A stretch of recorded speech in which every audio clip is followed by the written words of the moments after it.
পশ্চিমবঙ্গের হাওড়া থেকে মুম্বাই চলতে পারে অমৃত ভারত ট্রেন। সর্বোচ্চ গতিবেগ হবে ঘন্টায় ১৩০ কিলোমিটার।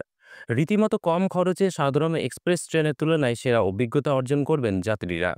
সাধারণ মানুষ থেকে নিম্ন মধ্যবিত্ত সবাই পাবেন এই সুবিধে। সংবাদ প্রতিবেদন অনুযায়ী এই অমৃত ভারত এক্সপ্রেসে ২৩টি হল্ট রয়েছে।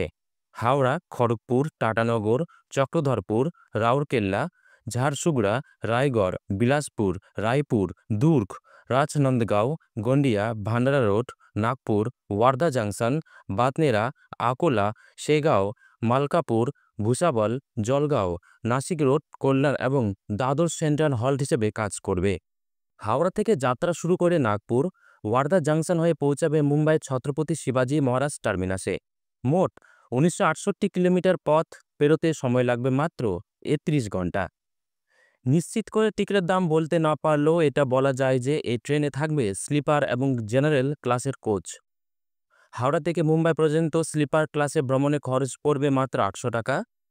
তাহলে বলা যায় যে জেনারেল কোচের ভাড়াও বেশ কম হবে বলে আশা করা যায়। হাওড়া থেকে প্রতি সপ্তাহে ২ দিন করে ছাড়বে এই অমৃত ভারত এক্সপ্রেস। হাওড়া থেকে সকাল ৬টায় ট্রেনটি ছেড়ে যাবে, পরদিন দুপুরে ১টায় পৌঁছাবে মুম্বাই। মুম্বাই থেকে হাওড়ার ট্রেনটি বিকেল ৪টায় ছাড়বে, পরদিন রাত ১১টায় পৌঁছাবে হাওড়ায়।